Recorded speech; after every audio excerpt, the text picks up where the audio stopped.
Om Sai Ram, welcome to Living Spiritually. This is the story of Shama and the Vishnu Sahasranama. Shama was very close devotee and Baba wanted to bless him by giving him a copy of Vishnu Sahasranama as prasadam. This was done in the following way.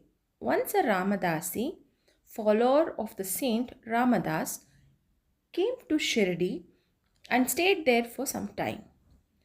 Every day he woke up early in the morning, washed his face, bathed, and then, after wearing saffron colored clothes and besmearing himself with sacred ashes, read Vishnu Sahasranama, a book that gives 1,000 names in praise of Lord Vishnu, held second in the importance to the Bhagavad Gita, and the Adhyatma Ramayana, the historic version of Rama's story, with faith. After a few days, Baba thought of favoring and initiating Shama with the Vishnu Sahasranama. He therefore called the Ramadasi and said to him that he was suffering from intense stomach pain and unless that he took senna pots, a mild purgative drug, the pain would not stop.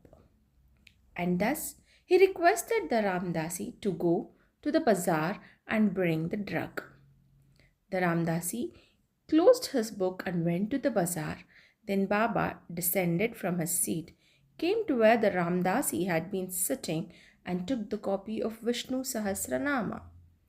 Then he returned to his seat and said to Shama, "O Shama, this book is very valuable and so I present it to you. You must read it. I once suffered intensely and my heart began to palpitate and my life was in danger. At that critical time, I held this book close to my heart and then, Shama, what a relief it gave me. I thought that God Himself had come down and saved me. So I give this to you.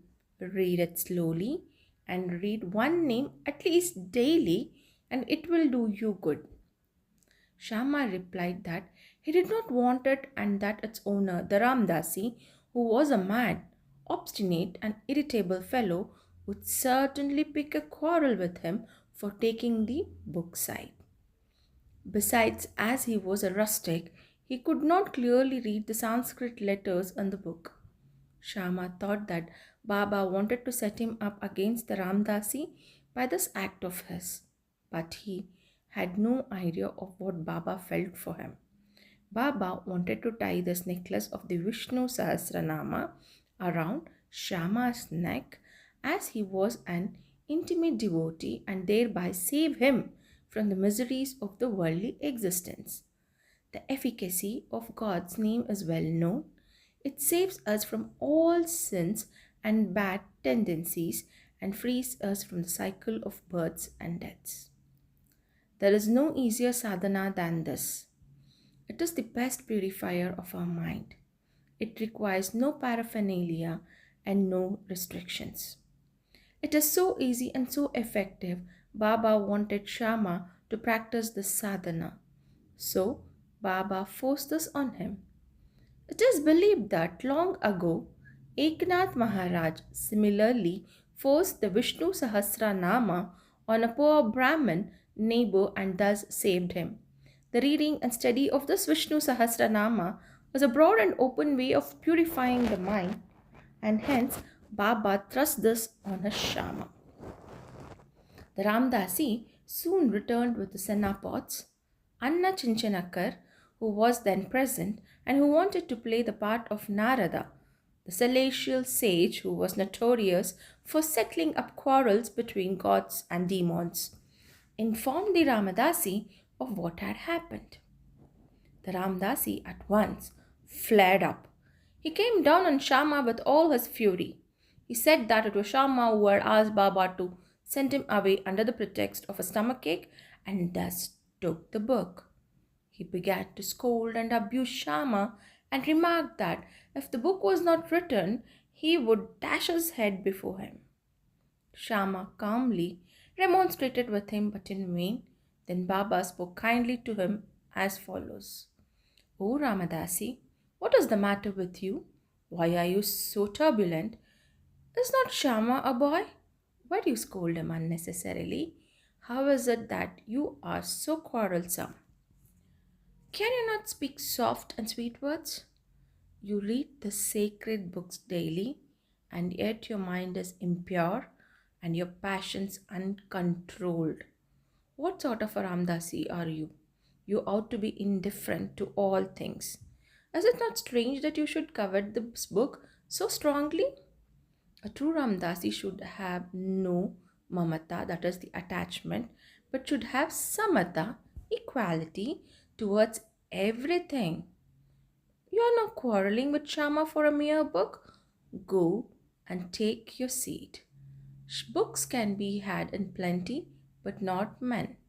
Think carefully and be considerate. What is your book worth? Shama had no concern with it. I took it myself and gave it to him.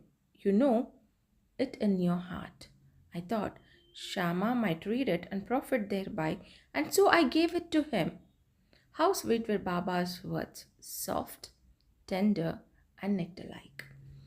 Their effect was wonderful. The Ramdasi calmed and said to Shama that he would take the Panchratni Gita in written.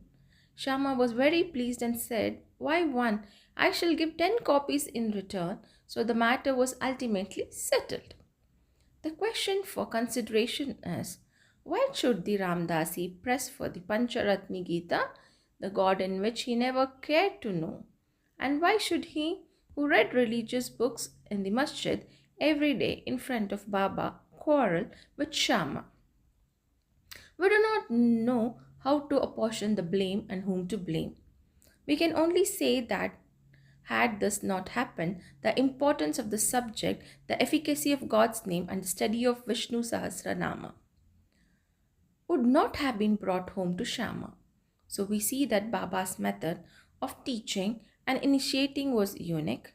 In this case, Shama gradually studied the book and mastered its contents to such an extent that he was able to explain it to Professor Gigi Narke, the son-in-law of Sriman Bhuti and a devotee of Sai Baba. These are Sai Leelas. Om Sai Ram, Om Satchidananda Sadguru Sai Nath Maharaj Ki Jai.